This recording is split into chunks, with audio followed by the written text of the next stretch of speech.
Nous devons agir comme nous le faisions dans le passé et aller au-delà pour garantir notre survie. Les Romains de l'Antiquité,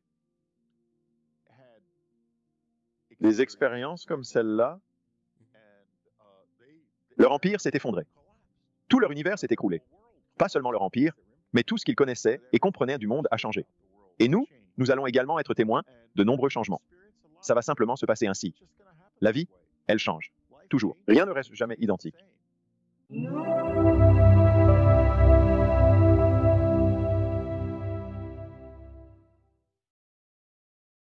Je suis ravi d'accueillir Whitley Strieber dans l'émission. Alors, comment ça va, Whitley? Salut, content de te revoir. Bien, merci d'avoir pris le temps de venir à l'émission. Et soit le... Vous êtes un auteur très prolifique. Pendant notre conversation tout à l'heure, vous avez rédigé une quarantaine de livres. Votre carrière, sûrement plus maintenant. Je suis un garçon occupé. Exactement. Vous utilisez le pouvoir de la plume ou de la machine à écrire, si vous voulez, de nos jours, ou le traitement de texte ou l'ordinateur. Je avec grand pouvoir. Et il y a tant de sujets différents dont nous pourrions parler. Mais dans cette conversation, je voulais vraiment me concentrer sur l'un de vos livres, intitulé La clé de la véritable rencontre, que j'ai trouvé fascinant. Et lorsque je lisais le livre, vraiment profonde, des révélations émanant de ce livre, pourriez-vous donc expliquer au public en quoi consiste cette clé de la véritable rencontre? Et pourriez-vous raconter ce qui s'est passé cette nuit-là dans la chambre d'hôtel? J'étais en la chambre numéro 2145 de l'hôtel Delta Chelsea à Toronto. C'était la dernière nuit de ce qui allait devenir la dernière tournée officielle d'auteur de mon existence. Je l'ignorais à ce moment précis. Ce qui s'est passé, est-ce que je suis désolé? Ce qui s'est passé, c'est que j'étais dans la chambre d'hôtel après une longue journée d'entretien, assez fatigué, donc j'avais commandé le service en chambre et j'avais le service en chambre là-haut et me suis couché sur le lit. Quelques minutes, ce qui me semblait être quelques minutes, on a frappé à la porte. Et j'ai regardé Je me suis levé et ai vu le plateau du service d'étage encore sur le bureau de l'autre côté de la chambre. J'ai pensé au serveur. Regardant ma montre, j'ai constaté qu'il était 02:00 du matin. Là, j'ai commencé à réfléchir. Devrais-je faire cela? Mais je désirais ardemment me défaire de ce plateau. Alors j'ai ouvert la porte et cet homme a fait son entrée. Il avait une taille d'environ 1,78 m, ni vraiment petit, ni particulièrement grand, une stature moyenne et il était de constitution plutôt mince. Il portait du gris foncé, costume pantalon, col roulé si je me rappelle, et il avait les cheveux blancs, extrêmement polis, un visage plus âgé, probablement la soixantaine, dirais-je, la soixantaine ou soixante-dizaine, ou peut-être même plus âgé s'il fait partie de ces gens de cet âge-là qui sont dans les parages. Vous voyez, de temps en temps, il est entré dans la pièce sans hésiter, a marché directement vers la fenêtre et s'est retourné, se tenant ainsi devant la fenêtre fermée. Les rideaux étaient tirés et juste à côté se trouvait l'appareil de climatisation. C'est à ce moment précis que j'ai pris conscience que j'avais un parfait inconnu dans ma chambre, un individu qui n'avait absolument aucun lien avec le service d'étage. Alors je me suis dirigé vers le faire partir. Je me suis dit intérieurement que cela ne pouvait simplement pas être bon. Ce gars est présent ici, au milieu de la nuit. Il faut absolument que je le fasse sortir d'ici tout de suite.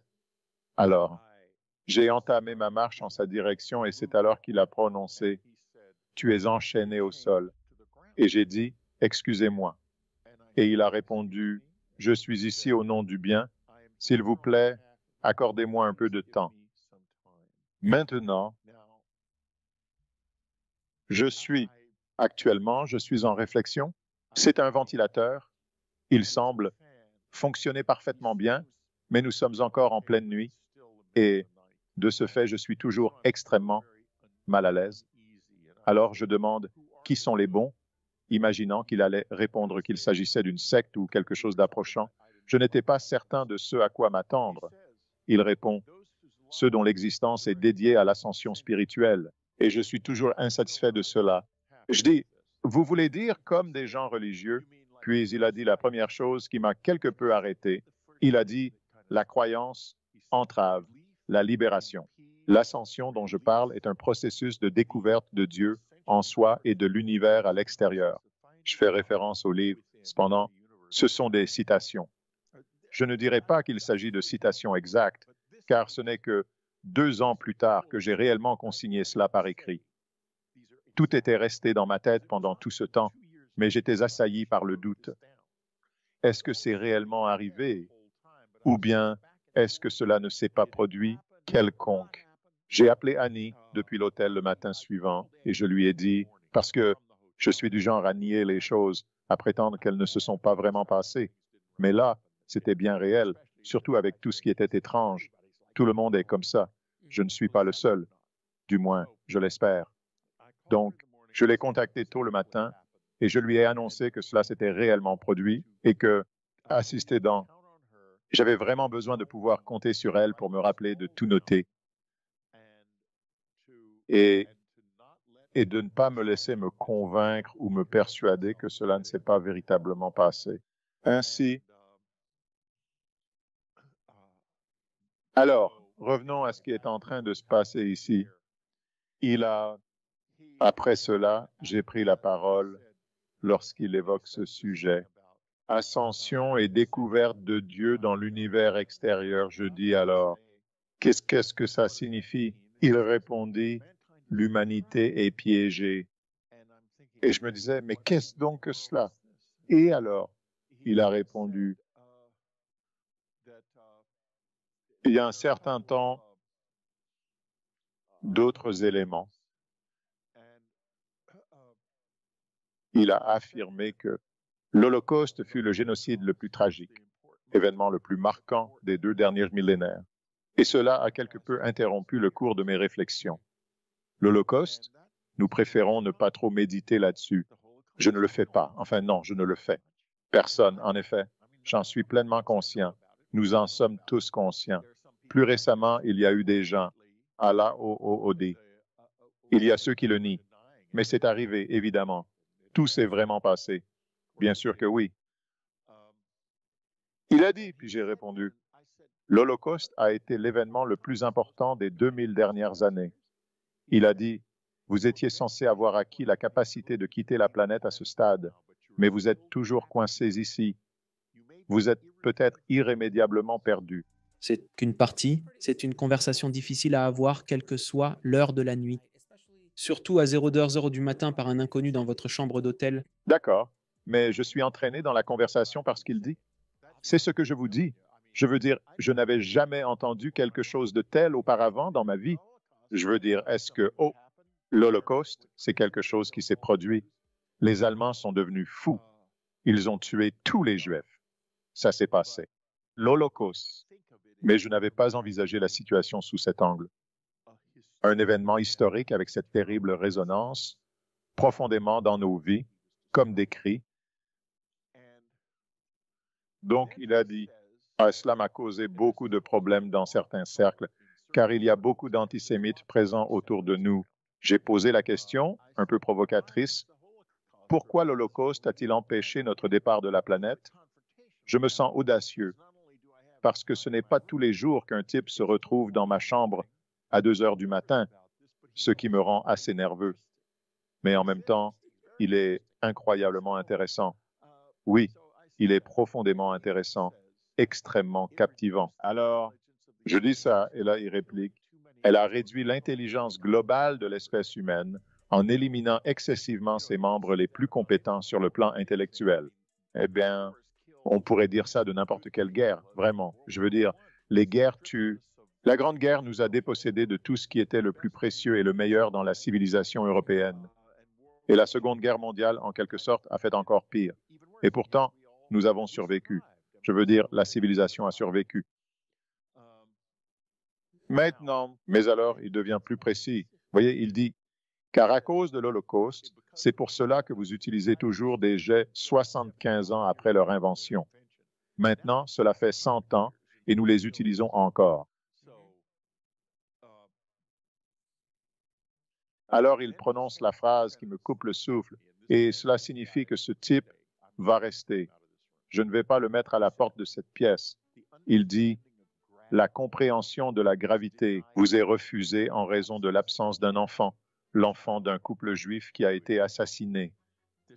Cet enfant aurait pu dévoiler le secret de la gravité, mais malheureusement, il n'est jamais né. Parce que ses parents sont partis, il est nécessaire que toute l'espèce reste. Et, mon Dieu, je veux dire, on peut trouver des trucs vraiment super du genre Annie Whitley Strieber, surtout récemment sur les sites web des négationnistes de l'Holocauste, parce qu'ils n'aiment pas penser à ça. Ils ne veulent pas que cela soit vrai. Mais ce gars a prononcé tant d'autres affirmations qui se sont révélées exactes. À mon avis, cela doit être vrai. Poursuivez. Alors, vous rédigiez des passages sur certaines choses parce que dans le livre, vous mentionniez que cet étranger disait des choses qui étaient d'une certaine manière au-delà de la technologie de l'époque. Donc, en écrivant le livre, s'il y avait, ces technologies sont réellement devenues réalité, comme les gaz et un couple. J'ai omis de mentionner quelque chose concernant les gaz et l'intelligence artificielle ou quelque chose de similaire. Ah oui, il était là, présent. Il était passionné par l'intelligence artificielle. Ainsi, on parlait souvent. Et, ouais, donc, chaque assertion scientifique qu'il a énoncée se matérialise effectivement. L'idée de créer un livre sur la supertempête m'est venue de deux sources différentes. Rencontrer un gars m'a parlé de cela. Une gigantesque tempête qui avait très probablement dévasté Hawaï il y a entre 10 000 et 20 000 ans. C'était tellement dévastateur que l'on pouvait observer des endroits dans certaines falaises où ils avaient été à ouvrir, creusés par des vents de proportions gigantesques. C'était donc quelque part dans un coin de ma tête. Et alors, il commence à expliquer. Il devait savoir que c'était quelque part dans un coin de ma tête. Il était vraiment exceptionnel. Il se met à expliquer plus tard dans la conversation. Transcription effectuée avec l'assistance de HTTPS Mercury. Le mécanisme derrière changement climatique. Et j'ai écouté tout cela attentivement. Et quand je suis rentré, je n'ai pas noté le livre, mais j'ai entamé des recherches sur ce sujet et je m'y suis vraiment immergé. Il n'y avait guère de recherche sur ce concept de super tempête en surface, mais en fouillant profondément dans les articles, les publications scientifiques, on découvrait, à la fin de la dernière période glaciaire, on a commencé à voir des choses qui correspondaient en gros à ce qu'il disait. Étrange, vraiment effrayant. Ainsi, et ensuite, je lis, j'ai découvert quelque chose d'autre qui me hante depuis ce moment-là. Il y a un glaciologue, je pense qu'il est toujours en activité, nommé Lonnie Thompson, qui se consacre à l'étude des glaciers dans le Onde péruvienne. Et il a découvert au pied de bon nombre de ces glaciers qui avaient tous un âge avoisinant les 5000 ans. Plantes qui avaient été décongelées de manière rapide, si rapidement que les cellules n'avaient pas été détruites, comme les aliments surgelés qui sont congelés rapidement, en d'autres termes, en quelques secondes, et maintenant, des milliers d'années plus tard, elles sont toujours au fond des glaciers. Eh bien, qu'est-ce que cela vous indique? Cela indique que le climat a changé, pas en un jour, ni en un mois, ni en un an, ni en une heure, mais en quelques instants, en quelques secondes. C'est terrifiant. Oui, c'est vrai. Il existe des lieux en Alaska et en Russie où des animaux sont préservés de façon vraiment inhabituelle. Qui sont morts avec de la nourriture encore dans la bouche. Quelque chose s'est produit. Voici plus à ce sujet. Cela arrivait aussi dans notre région. Un homme, qui est maintenant connu sous le nom d'Ötzi, l'homme des glaces, se trouvait dans le Tyrol pendant l'âge de pierre. Alors qu'il traversait un alpage, il a été atteint par une flèche et a été tué. Il s'est effondré et il se mit à neiger doucement. Nous avons retrouvé son corps enseveli sous la neige 5000 ans plus tard. En d'autres termes, il se trouvait dans une prairie alpine. Il a été assassiné. Les premiers flocons commencent à tomber. La neige cesse de fondre. Elle se métamorphose en un glacier et 5000 ans plus tard, elle entame à peine sa fonte. Que devons-nous en déduire? Cela nous indique que quelque chose, fondamentalement, transformé à la surface de la Terre il y a 5000 ans, de manière très soudaine et aussi datant de 12 000 ans, au moment où vous observez ces végétaux soudainement figés dans la glace, je veux dire, et des animaux, cela arrive. Et c'est le commencement, la raison pour laquelle j'ai commencé à envisager une sorte de tempête phénoménale. Et il avait décrit cela. Il avait affirmé que, dans l'éventualité où le Gulf Stream cesserait de couler, cela entraînerait un changement climatique soudain et extrêmement marqué. Tout de suite maintenant, tout de suite, le Gulf Stream est en train de s'arrêter. Et quand il s'arrêtera, vous allez assister à soudainement ce changement climatique incroyable. Maintenant,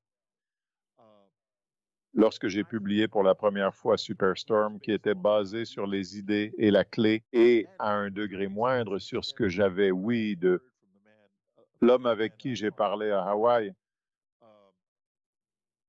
quand j'ai publié cela, je l'ai publié avec Art Bell et nous sommes allés ensemble sur le terrain pour le défendre et nous avons été purement et simplement méprisés.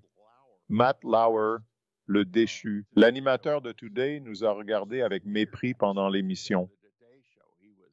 Il était vraiment malsain, mais c'était une grande vedette à l'époque, alors ça a vraiment nui à notre livre. Et pourtant, les gens se moquaient de l'idée même de la super tempête. Il y a quelques années, un autre article m'a été publié. Et voici un article sur le scénario de la super tempête, rédigé par une quinzaine des climatologues, comptant parmi les plus éminents à l'échelle mondiale. Ainsi, cet article met en lumière le fait que cela se produit effectivement.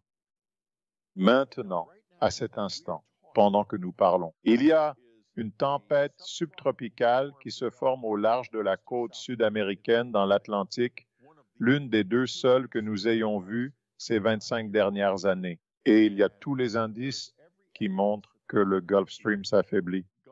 Il est fort probable que nous allions assister à davantage d'ouragans très puissants. Nous avons déjà été témoins d'un système de tempêtes dévastateur et très étrange qui a littéralement glacé le Texas. La majeure partie du pays, c'était comme ça. Ça a littéralement touché comme 40% du territoire. Et c'était étrange. Étrange. Je veux dire, vraiment bizarre. Oui, donc voilà, tout se passe comme prévu, ça se passe bien. D'accord. Alors permettez-moi de vous poser quelques questions pendant que vous dialoguez avec l'inconnu, car il existe une multitude de sujets différents qui sont explorés dans le livre et que vous y traitez avec beaucoup de détails. Pouvez-vous expliquer cela?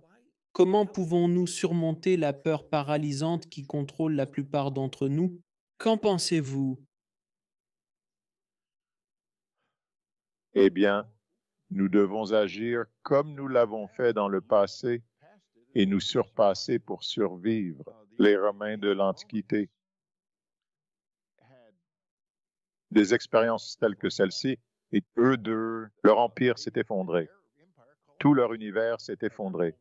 Pas seulement leur empire, mais également toute leur compréhension du monde a changé. Et nous allons également connaître de nombreux changements. Ça va se dérouler ainsi, tout simplement. La vie, elle change. Rien ne reste jamais identique. Mais voilà le problème dans ma tête. La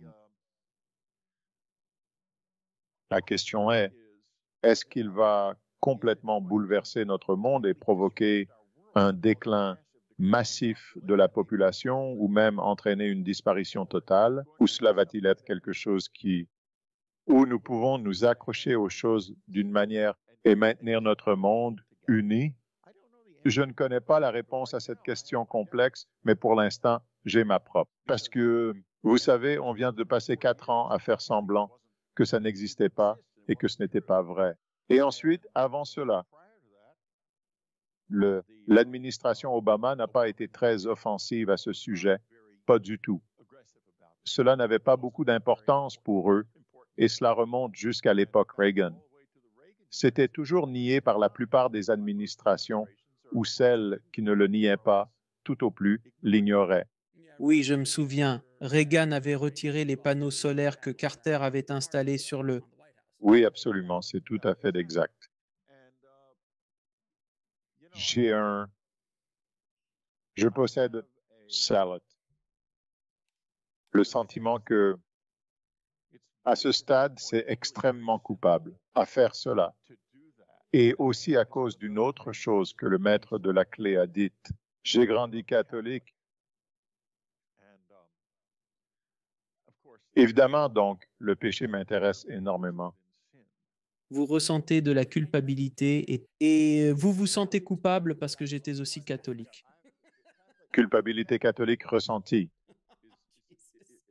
Ce n'est pas entièrement mauvais, je vous assure. Non, bien sûr, j'ai travaillé. Ce qui était bien avec la culpabilité catholique quand j'étais petit, c'est que jusqu'à aujourd'hui, je n'ai jamais goûté de nourriture aussi bonne que les hot dogs que je mangeais en cachette les vendredis, jour du poisson. Et dans notre régime, notre archevêque était très strict. Selon lui, si tu transgressais et mangeais de la viande le vendredi, tu commettais un péché mortel. Alors je filais en douce à ce stand de hot dog les vendredis. Et je vous le dis maintenant, croquer dans l'un de ces hot dogs, c'était juste un plaisir merveilleux. Et savoir que maintenant, la gueule de l'enfer s'était ouverte sous moi. Si je mourais, je descendrais toujours plus bas. Ouais, j'ai toujours trouvé ça problématique. Genre, tu peux assassiner quelqu'un ou manger un hot dog le... Oui, c'est exactement la même chose. C'est identique, c'est similaire, c'est pareil, c'est pareil. Alors, selon vous, monsieur, et d'après vous, monseigneur, c'est identique. Il y a en substance un souci là, pas vrai? Dans toutes les archidiocèses et diocèses, il y avait des responsables qui n'étaient pas aussi stricts.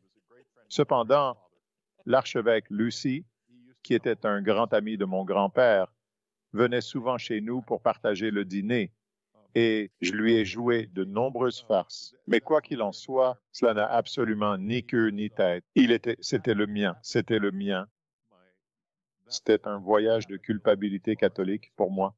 Alors pourquoi, selon vous, pensez-vous que l'humanité est-elle si autodestructrice? Parce que nous sommes en train de détruire ensemble, en tant qu'espèce humaine, mais aussi chacun de nous, individuellement. Vous savez, nous faisons souvent des choses que nous savons être mauvaises pour nous, telles que fumer, boire de l'alcool ou manger des aliments qui ne sont pas bons pour notre santé. Mec, fais pas ça, s'il te plaît. Vous faites des choses qui c'est un peu... Vous savez consciemment que cela va vous faire mal, mais pourtant vous continuez à le faire. Pourquoi sommes-nous si autodestructeurs? Pourquoi sommes-nous programmés ainsi? L'une des choses intéressantes qui s'est produite pendant que j'écrivais le livre Un nouveau monde, c'était l'année dernière, en 2019, pour être plus précis. J'ai commencé à pouvoir écrire mes livres avec une communication directe avec d'autres niveaux de réalité. Je pourrais les appeler les morts, les extraterrestres, ou peu importe ce qu'ils sont. Je ne suis pas vraiment sûr, mais ils sont bien là et ils sont réels et faire la part. Je suis capable de travailler avec eux et l'une des choses qui m'a été soulignée, c'est que tout cela, en réalité, n'est pas de notre faute. Mais le nier serait une erreur. Et comme j'étais sur le point de le mentionner concernant le maître de la clé, il définit le péché comme étant le refus du droit de prospérer. Et pour moi, c'est la meilleure définition que j'ai jamais entendue. Parce que si vous prétendez que le réchauffement climatique n'existe pas, vous niez à des millions de personnes innombrables le droit de prospérer à l'avenir. Phillips, vous vous faites plus lourd avec quelque chose de très maléfique quand vous agissez ainsi rester inactif ou voter pour quelqu'un qui est vraiment convaincu que tout cela, c'est ça. C'est tout simplement le déni du droit de prospérer. Mais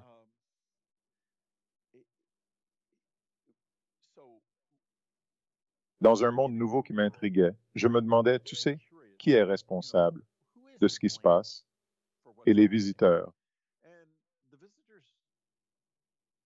La réponse était, c'est ta conception, la manière dont tu es né. Et voilà, tu es apparu. Je veux dire, soit quelqu'un nous a conçus avec des défauts, soit nous avons été altérés dans le passé, ce que je pense être une possibilité très concrète. Ou la nature. Quelque chose s'est mal passé dans la nature. Voici pourquoi. Nous n'avons pas de saisonnalité sexuelle. Nous sommes toujours prêts à tout moment. Nous ne sommes pas comme les autres animaux qui ne le sont que, ou quelques-uns des mois de l'année. Nous sommes nus. Nous avons de gros organes génitaux bien en vue et organes sexuels sains et organes génitaux masculins et ainsi de suite, très proéminents. Et nous avons des esprits d'excellence et de mémoires exceptionnelles, des souvenirs extrêmement vivides. Si vous combinez tout cela, vous obtiendrez, espèce de maniaque du sexe, ce que nous sommes comparés aux autres. On est constamment là-dessus ici. Les êtres humains sont les créatures les plus sexuelles de la planète et c'est pour ça qu'elle est surpeuplée. C'est un défaut de conception. Vous voyez ce que je veux dire? Quand ils disent c'est juste la façon dont vous avez été conçus. Et si cela avait été quelqu'un qui nous avait fait ça, alors ils veulent notre expérience vécue, le bouleversement qui s'annonce, ou ils ont fait une erreur. Si c'est la nature, alors elle a fait une erreur. Et je veux dire, l'ornithorynque est un exemple parfait d'une erreur de la nature, mais En plaisantant, mais nous ne sommes pas des ornithorynques. Nous sommes là. Tu vois ce que je veux dire? Nous sommes vraiment inquiets. Nous avons toutes sortes d'enfants absolument magnifiques. Un homme tel que lui a des petits-enfants que j'affectionne énormément. Vous possédez toute cette beauté humaine à travers le monde, des esprits merveilleux partout, de belles demeures, de l'art magnifique, de la musique. non, non, c'est exactement cela. Les choses que nous pouvons créer. L'une des choses les plus remarquables que l'humanité peut créer, c'est la beauté. C'est absolument stupéfiant, le pouvoir de créer de la beauté. C'est l'une des choses que le maître de la clé, comme vous le nommez, a prononcé des paroles que j'ai trouvées d'une profondeur saisissante. Il a énoncé de nombreuses pensées profondes. Toutefois, ce qui m'a paru si profond, c'est lorsqu'il a dit que nous allions nous noyer dans nos propres déchets, dans notre matérialisme exacerbé. J'ai perçu cela comme une métaphore puissante. En fait, c'est plus qu'une métaphore, c'est une vérité tangible. Nous sommes littéralement en train de nous noyer dans nos déchets. Je veux dire, les océans sont pollués à des taux que nous ne pouvons même pas comprendre. Tout ce matérialisme et cette création de produits. Il n'y a pas d'autre ère ou période dans l'histoire humaine où il y avait ce genre de commercialisme ou matérialisme, où c'est juste consommer, consommer, consommer sans fin. Toute notre économie, tout notre monde est centré autour du consumérisme. Si nous ne consommons pas, le monde s'arrête. Comme lorsque nous avons fermé le monde pour la pandémie l'année dernière pendant un mois, ce qui était, je ne sais pas exactement. C'est comme 4 à 6 semaines où littéralement le monde a presque complètement cessé de fonctionner, à part la nourriture et les choses essentielles. Vous avez remarqué, tout s'est soudainement immobilisé. Et quelles sont donc ces forces qui incitent les gens à agir dès que les événements défilent encore et encore? C'est cela précisément qui garde le moteur en activité. Maintenez le moteur en marche. Gardez le moteur en marche. Oui, mais voyez les choses ainsi. Si le moteur ne tourne pas, vous n'avez pas d'aliment. Vous avez Nous sommes fauchés. Oh, il faut que nous... L'étrange chez nous, sous de nombreux aspects, c'est que nous sommes incapables de vivre sans procéder à l'échange de ces mystérieux petits morceaux de papier. Et encore. Et voilà comment nous procédons à l'échange de biens. Il y a décidément un aspect très étrange à cela. C'est vraiment étrange. Qui est en fait du papier presque sans valeur. C'est simplement, c'est comme ce post-it. La seule différence entre ce petit papier et le billet de 100 $ dans ma poche, c'est que l'un a été investi d'un certain pouvoir. un pouvoir consensuel, tout le monde est d'accord pour dire qu'il vaut quelque chose. Ça, c'est Tout le monde s'accorde à dire que cela a une valeur monétaire. Nous sommes tous d'accord sur sa valeur, mais certains disent que nous devrions revenir à l'étalon or, ce qui serait une catastrophe encore plus grande, car il n'y a pas assez d'or pour étayer les monnaies. oh, cela ferait 30. Je crois que c'était aux alentours de 30 ou 40 000 $ l'once pour l'or, mais si ce n'est pas le cas, alors on envisage un prix de 100 000 $ l'once. Oh, l'impact serait bien plus considérable à l'échelle mondiale. Imaginons d'abord uniquement les États-Unis. Cependant, si le monde entier revenait à l'étalon or, comme cela serait inévitable si les États-Unis le faisaient, on pourrait alors envisager l'or atteignant 1 million de dollars l'once, vraiment. Et vous savez, pour celui qui possède une once d'or, cela serait probablement une bonne chose. Vous avez raison, mais ce serait tout simplement c'est simplement une chose étrange. Mais toute cette histoire, les gens qui commercialisent leurs dents, Oh mon Dieu, oh mon Dieu, cela serait. Je ne peux même pas l'imaginer dans mon esprit. Ce serait catastrophique. Oh mon Dieu, vraiment, ça le serait. Mais ce matérialisme de devoir posséder des choses, de devoir des objets physiques, de courir après des choses que, tu sais, que je regardais l'autre jour, nous avons eu un décès dans notre famille. Elle avait 94 ans. Elle a vécu une longue vie et au bout du compte, peu importe ce qu'il possède, vous ne pouvez rien en faire. C'est en gros presque inutile. Toutes ces choses matérielles autour de vous, à moins qu'elles ne vous rendent un service réel, comme votre maison, comme votre voiture, comme les vêtements que vous portez, ce sont des choses dont vous avez besoin pour survivre. Mais après un certain point, à moins qu'un problème ne survienne, à moins que cela n'ajoute une valeur considérable à votre existence. C'est juste des choses en plus qui, en fin de compte, finissent par vous posséder quand vous déménagez. Quand vous déménagez, vous devez emporter tout cela avec vous. Nous avons toute une industrie de stockage pour stocker nos affaires que nous n'utilisons même pas. C'est de la folie. C'est vraiment de la folie. eh bien, c'est d'une certaine manière, et vous savez, ça a commencé. Cela a recommencé durant la période romaine, parce qu'auparavant, les individus possédaient peu de biens. Cependant, par la suite, les Romains avaient le cursus honorum qui, là où il fallait un Romain, un aristocrate devait acquérir certains honneurs dans sa vie, et surtout la sienne. C'était une société orientée vers les hommes. Et la richesse était importante. Ces personnes accumulaient assurément des fortunes vraiment colossales. On discute d'un monde dans lequel il existe trop de milliardaires, et cela est probablement vrai. Mais dans le monde des Romains, plus de 99% des richesses étaient en possession de moins de 0,2% de la population totale. Alors c'était juste incroyablement déséquilibré. Mais ces personnes ont commencé à accumuler d'énormes quantités de richesses et cela a perduré. Ce processus a persisté car les dirigeants ressentaient le besoin d'exprimer leur pouvoir par la taille de leurs palais et de leurs forteresses et ainsi de suite. Et cela est devenu une tradition dans le monde occidental, pas autant dans le monde oriental, mais dans le monde occidental, oui. Et puis, cela a en quelque sorte contaminé l'Inde avec l'arrivée des Britanniques, et bientôt, les Maharajas se sont tous mis en compétition pour construire le plus beau palais possible, et le peuple se retrouvait à dormir à moitié nu sous les ponts. C'est dans la nature humaine. Et maintenant, dans cette société incroyablement riche que nous avons dans le monde occidental, tout le monde, dans une certaine mesure, peut en faire un peu. Et nous adorons ça. Nous adorons ça. Nous sommes tous accros. C'est vraiment un terme parfait. Accro, accro. Le monde matériel est une addiction. Et je veux dire, je suis assis ici dans une pièce pleine de beaux livres et toutes sortes de toiles que Annie a acquises, et je ne me fierai pas à moi-même pour acquérir des tableaux. Nous avons un tableau dans la maison que je croyais, quoi? J'ai acheté ce tableau. Il a tellement perdu de valeur en réalité que si tu y places des dollars, il se volatilise tout simplement. C'est un trou noir, si tu veux. De peinture trou noir, exactement. Elle l'a détesté dès le départ. Mais elle a finalement accepté que je les garde, toutes ces peintures.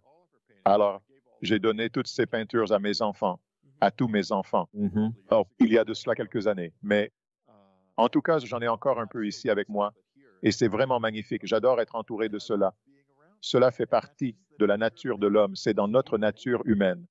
Il dit encore une fois, si ce sont des objets qui apportent une réelle valeur ajoutée à ton quotidien, je le comprends tout à fait. Mais il y a des choses, et cela devient évident surtout quand tu déménages, que tu te rends compte que tu te trimbales ce truc. Avec le temps, j'ai pris conscience que je transporte des affaires depuis plus de 20 ans, en me berçant de l'illusion qu'un jour elles pourraient servir. Cette mentalité du ça pourrait être utile un jour persiste, mais souvent, ce fameux jour n'arrive jamais. Et si par miracle il arrive, tu vas, puis-je simplement, si j'en avais vraiment besoin, ne valait-il pas mieux le racheter plus tard que de l'emporter partout? Pensez au coût de stockage et au reste. C'est très joli, c'est assez remarquable. Mais je le voulais aussi. Il y avait autre chose. Ce que le maître de la clé a dit, qui était vraiment, encore une fois, profond, c'était la connexion entre les trois grands maîtres spirituels, le Christ, Bouddha et Mahomet, et les les énergies propres à chacun d'eux. Pourriez-vous expliquer cela un peu? Oui, effectivement, c'est l'un des aspects les plus fascinants. Il percevait ces trois religions en un tout unifié, chaque partie représentant un élément d'un ensemble plus grand. Et c'était en termes de trois forces différentes. Les forces actives étaient l'islam, car il est très influent, expansif et nettement plus missionnaire que les deux autres grandes traditions. La force passive incarnée, c'était le bouddhisme. Et la force de réconciliation qui équilibre les deux est le christianisme, l'enseignement de Jésus. Et c'est une manière très intéressante de considérer une image bien plus large de la religion que celle que nous voyons habituellement, car nous l'observons de l'intérieur de notre propre foi. Nous sommes tous croyants par nature, disait Anne. L'humanité est trop jeune pour des croyances arrêtées. Nous avons besoin de bonnes questions à poser, et cela est absolument vrai. Et cependant, mais nous avons des croyances.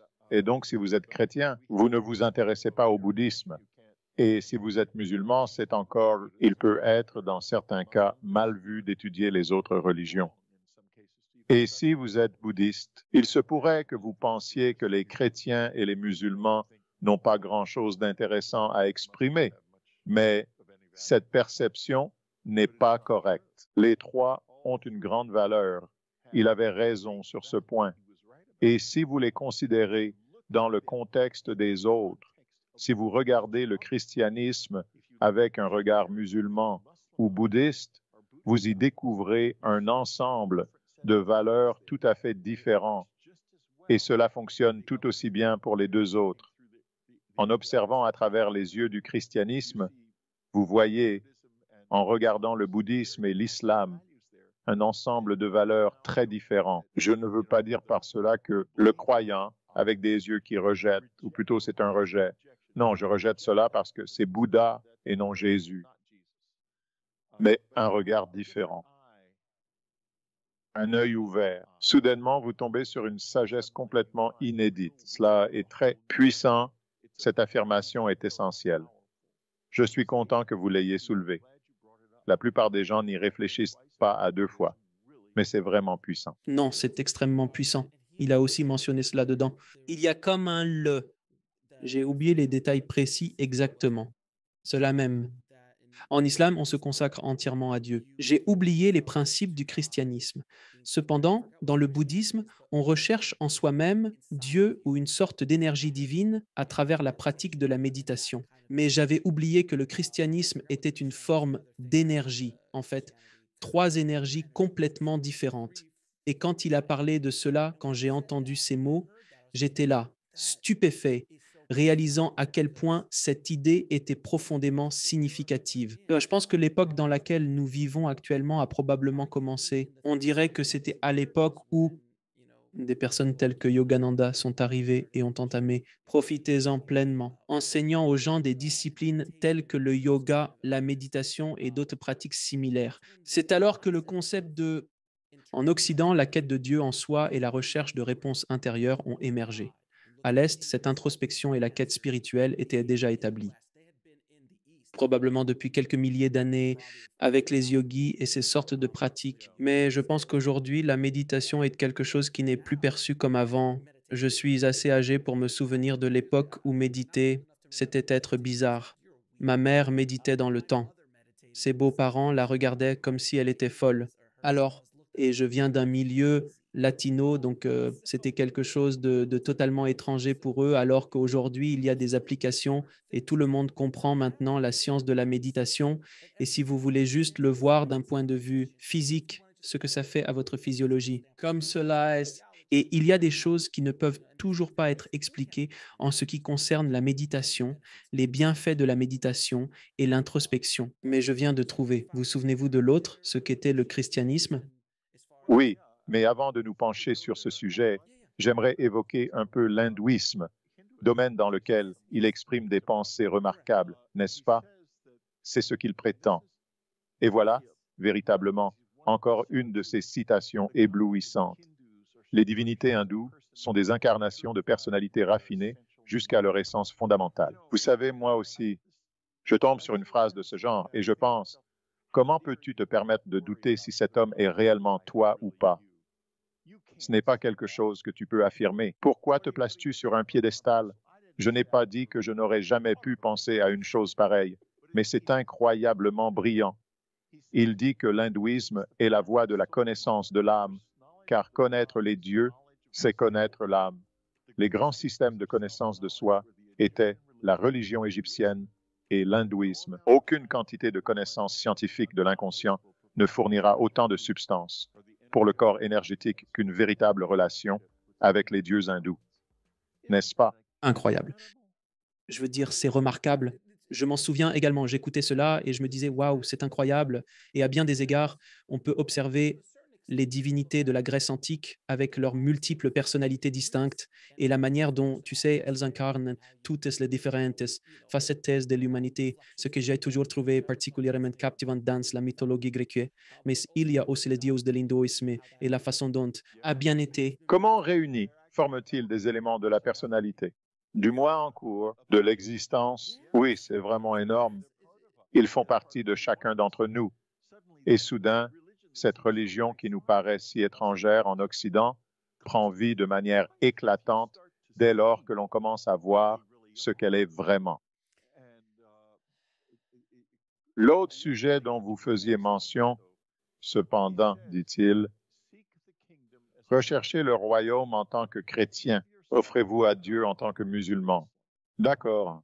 Trouvez votre nouveau compagnon dans le silence dynamique de la méditation bouddhiste. Autrement dit, vous êtes à la recherche de Dieu.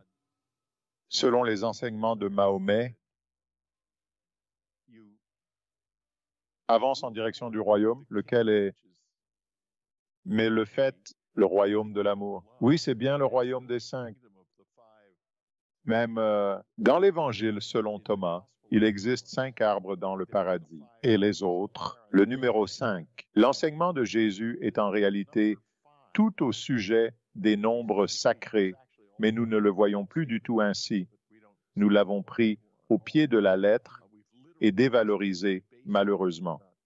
Mais en tout cas, le chiffre 5 était dans le système égyptien et dans le système pythagoricien considéré comme le nombre de l'amour parce qu'il additionnait le nombre de l'homme du mille qui est 3 et le nombre de la femme qui est 2 et cela fait 5. Donc, c'est véritablement le nombre de l'amour. Et quand il dit, lorsque le maître de la clé nous exhorte à chercher le royaume en tant que chrétien, c'est son message.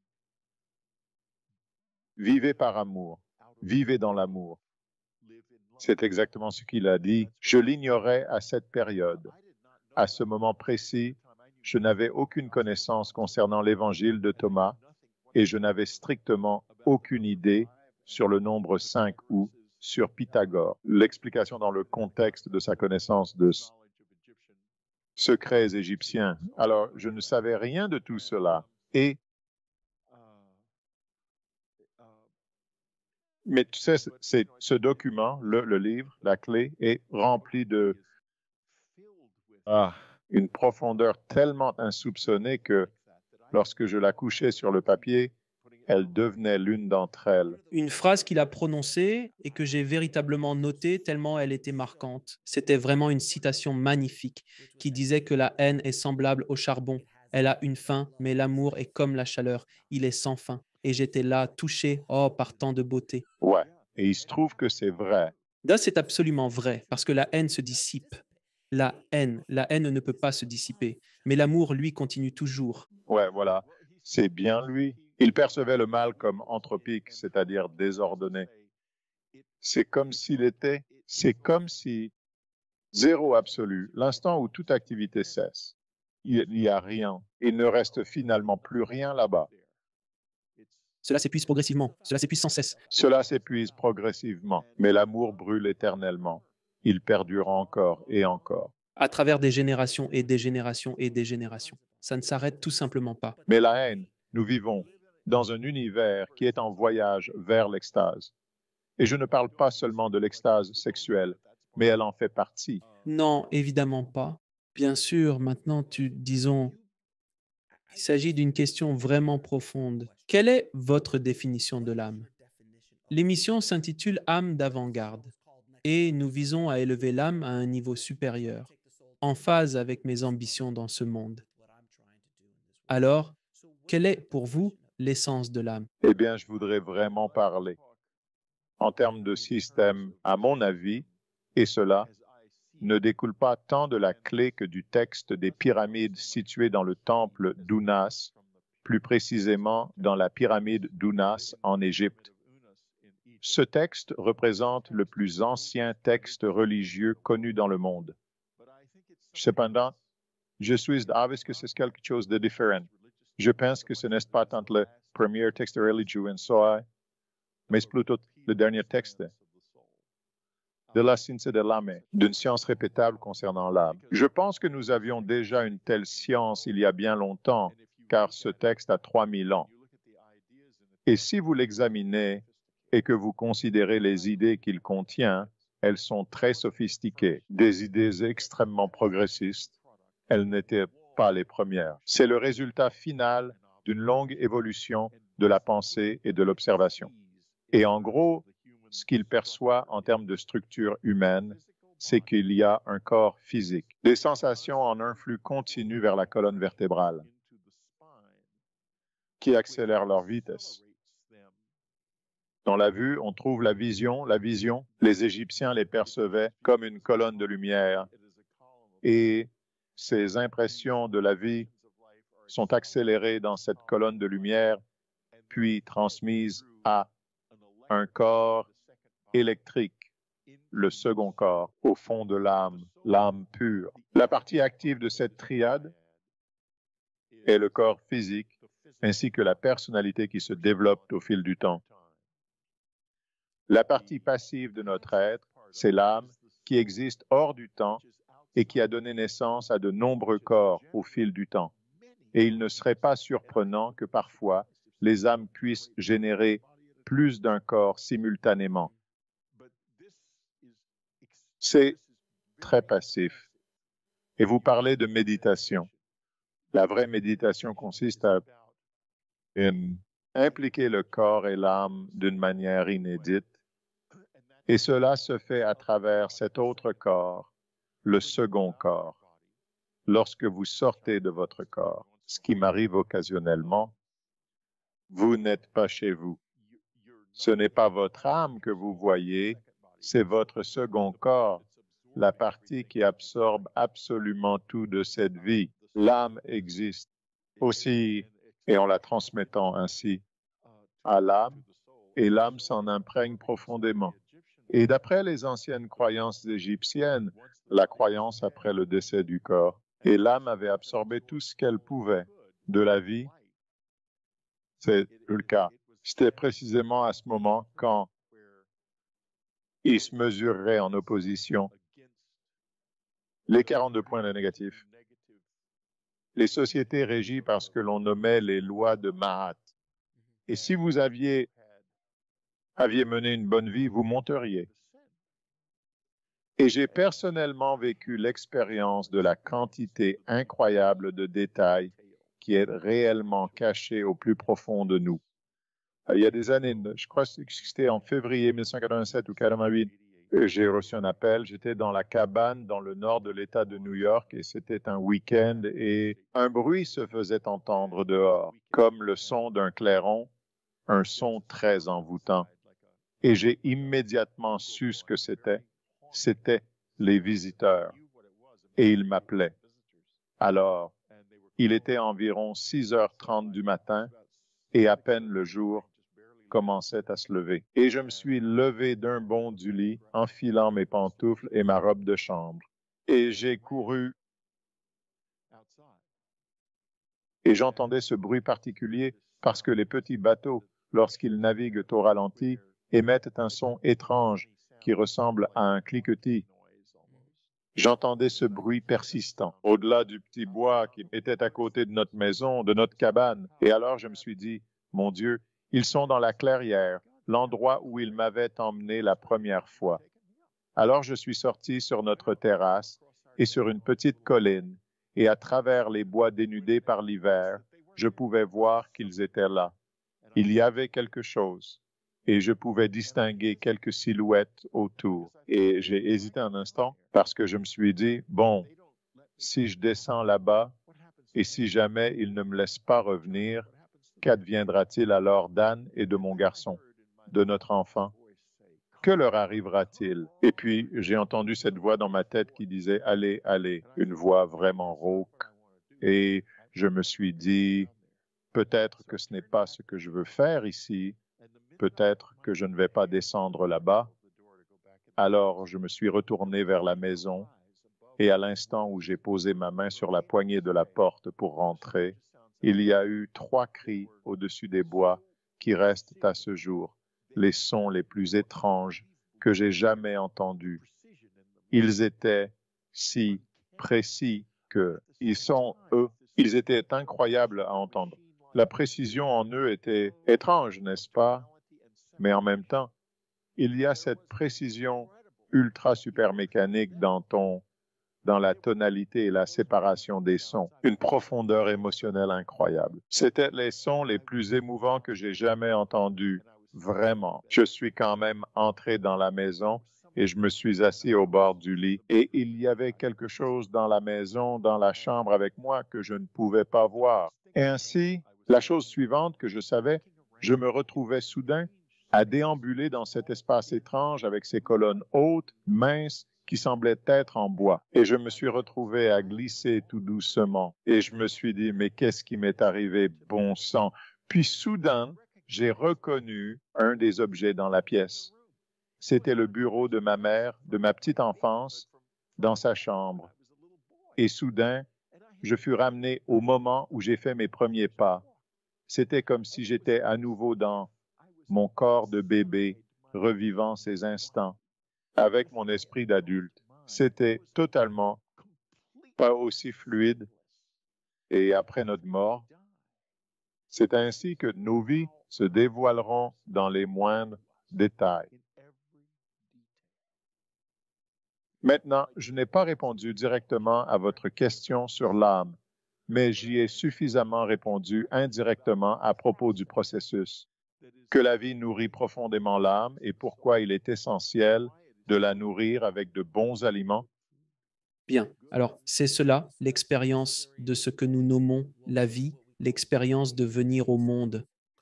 Ceci à ceci, champ d'existence en tant qu'entités humaines, et en le vivant à travers différents, tu sais, aventures, si l'on souhaite. Tu sais, être un homme, bah, spécifiquement un homme blanc aux États-Unis en l'année 2020, c'est une expérience très différente de celle de vivre la vie en tant que être un homme blanc aux États-Unis en 2020 diffère de la vie d'un juif durant l'Holocauste ou d'un esclave. Ce sont des expériences distinctes. Oui, c'est un changement radical. Pourtant, toutes ces expériences nous enrichissent. L'essence d'âme. Ainsi, la chose que j'ai trouvée également intéressante à propos du livre concernant même le maître de la clé. cela a aussi été dit par lui. Et cela est tellement controversé, je crois, pour de nombreuses personnes, que le bien contre le mal. Cela n'a pas vraiment d'importance. Il n'y a pas de mal absolu, il n'y a pas de bien absolu non plus. C'est ainsi, tout simplement. Et je sais que c'est difficile à concevoir, je l'ai entendu. Et d'ailleurs, il n'est pas le premier à dire ça. C'est quelque chose que ont dit les maîtres spirituels. Tu sais, c'est moi, depuis de nombreuses années, des générations, exactement. Mais c'est toujours un concept difficile, parce que quand il dit «Oh, s'il y a du mal dans le monde», oui, mais je ne sais pas vraiment. C'est juste une idée conceptuelle pour le moment. Je n'étais pas certain si tu voulais qu'on en parle un peu plus. Il veut qu'on le regarde de manière objective plutôt que subjectivement. Aussi, de façon subjective, nous le voyons plutôt comme quelque chose qui est mal et qui est également que nous devrions. Il ne faut pas permettre, nous le percevons objectivement comme les fatalités inévitables de l'existence. Et vous constaterez que personne, à l'exception d'un fou, d'accord, veut faire le mal ou pense à aucun moment qu'il est en train de faire le mal. Ces officiers SS étaient convaincus qu'en agissant ainsi, ils faisaient le bien et contribuaient à aider le monde. Certains d'entre eux, même après la guerre, étaient étonnés de constater à quel point le monde leur était hostile. Ils croyaient avoir rendu un service à tous. Eh bien, c'est parce que tout le monde est le héros de sa propre histoire. Pour pouvoir dormir la nuit, il faut être le héros de sa propre histoire. Non. Lai, il ne le fait pas. Il le fait simplement. A plusieurs conceptions du mal. Je veux dire, il dit, ne vous y trompez pas. Les gens peuvent devenir si lourds qu'ils s'enfoncent dans la terre. Tout comme le corps énergétique peut éprouver un plaisir extraordinaire, il peut souffrir d'une douleur atroce. Vous avez dans votre corps quelques millions de nerfs, mais dans votre corps énergétique, chaque infime partie de l'être peut ressentir l'extase ou l'agonie dans leur intégralité. Alors, vous savez, vous devez en être conscient. C'est une affirmation plutôt lourde. Ouais, c'est une affirmation plutôt lourde. Tu le crois vraiment? Crois-tu vraiment que nous sommes en train de nous autodétruire? Y a-t-il encore un espoir pour notre espèce? Nous allons connaître un bouleversement majeur sur la planète Terre. Ça va déjà se produire. Cela va se produire. Cela a déjà commencé. C'est déjà bien avancé. Ouais, tout à fait d'accord. Ce n'est pas ça. Je me sens vraiment mal. Pas. Et maintenant? Combien d'entre nous émergeront de l'autre côté et dans quel état allons-nous nous retrouver? Je ne sais pas quelles sont les réponses à ces questions. Je ne suis pas sûr. Je ne pense pas que les choses resteront telles qu'elles sont maintenant. Je suis d'avis qu'il y aura sous peu considérablement moins d'êtres humains peuplant la planète. Pour la simple raison que vous l'avez déjà évoqué précédemment, la planète se remplit et il va falloir que nous la traversions.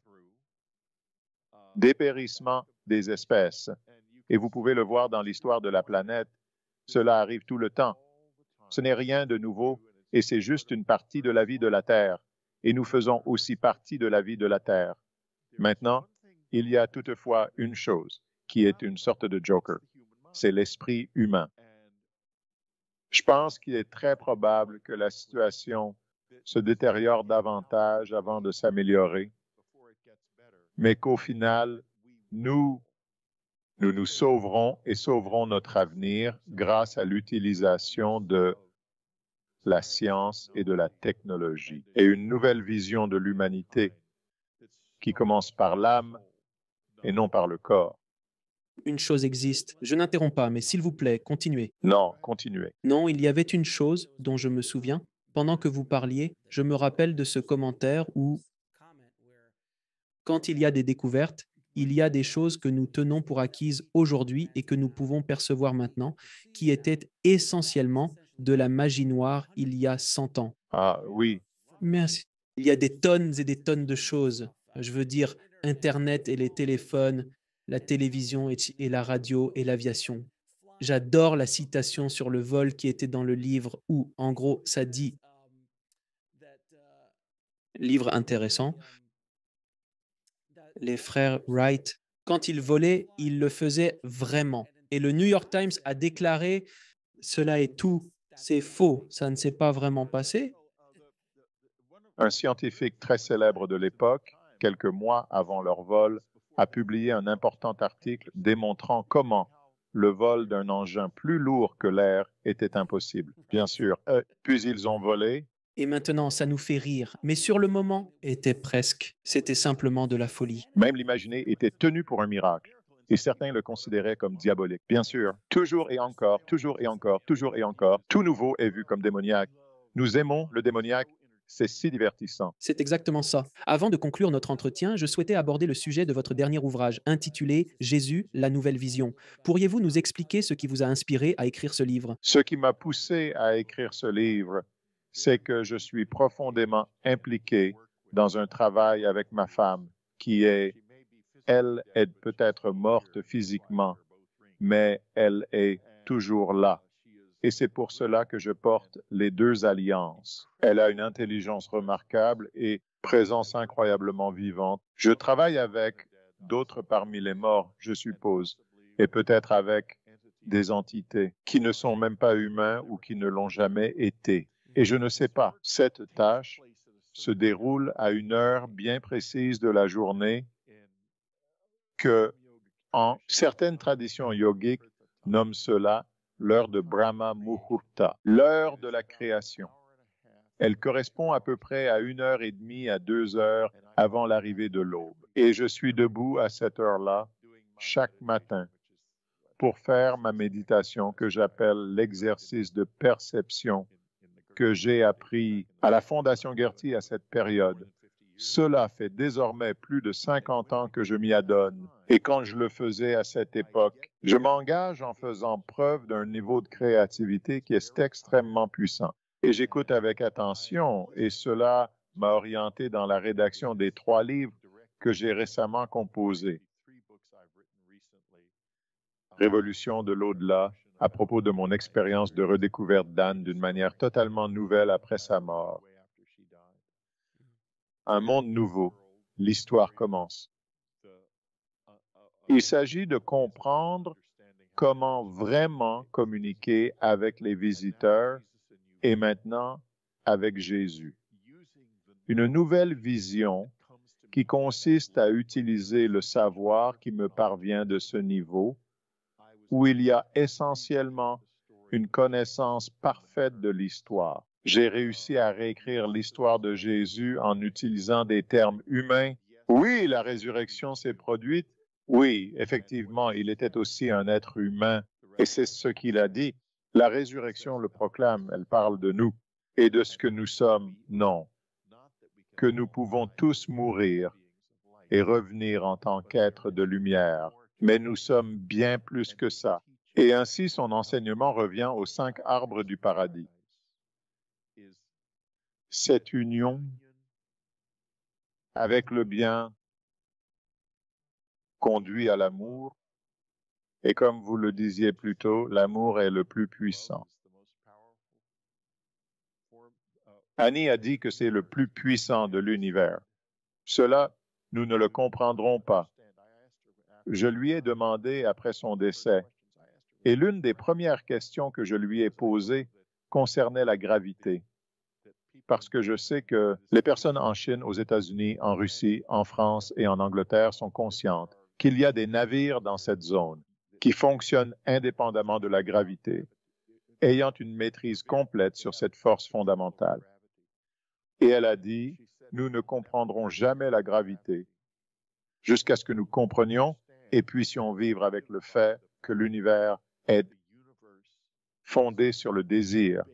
Il y a un immense désir qui est à l'origine de l'existence de l'univers. Pendant qu'Annie s'éteignait, qu'elle rendait son dernier souffle, son âme s'envolait. Un livre s'est ouvert sur notre étagère. Il s'intitule La physique à partir de l'information de Fisher.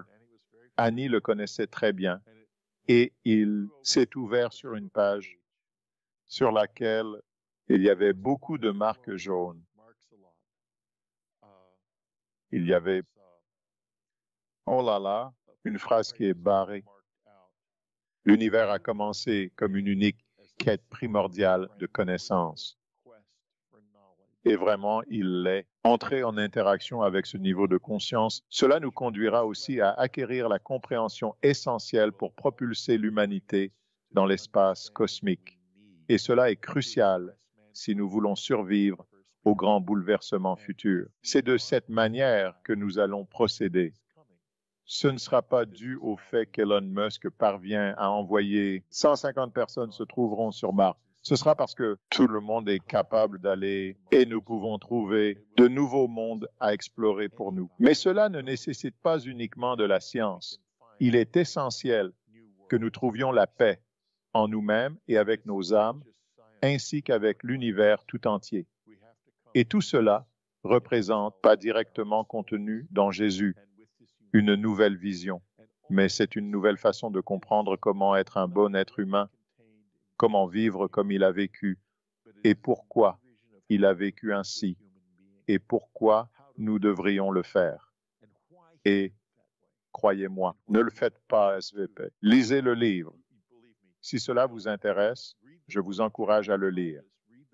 Au lieu des évangiles, j'ai personnellement retraduit les béatitudes qui constituent le fondement de son code moral. Mais lui, car les traductions disponibles ne sont pas tout à fait adéquates. C'est la nouvelle vision de Jésus. Whitley, je te remercie infiniment pour le temps que tu consacres et pour ton travail acharné dans le but d'aider âmes à travers le monde à passer au niveau supérieur. Je te suis vraiment reconnaissant, mon ami. C'est amusant de se réveiller et ne pense jamais le contraire. Je te remercie, mon ami. Je vous remercie. Merci de regarder. Cliquez sur une des vidéos ci-dessous pour poursuivre votre voyage et n'oubliez pas de vous abonner.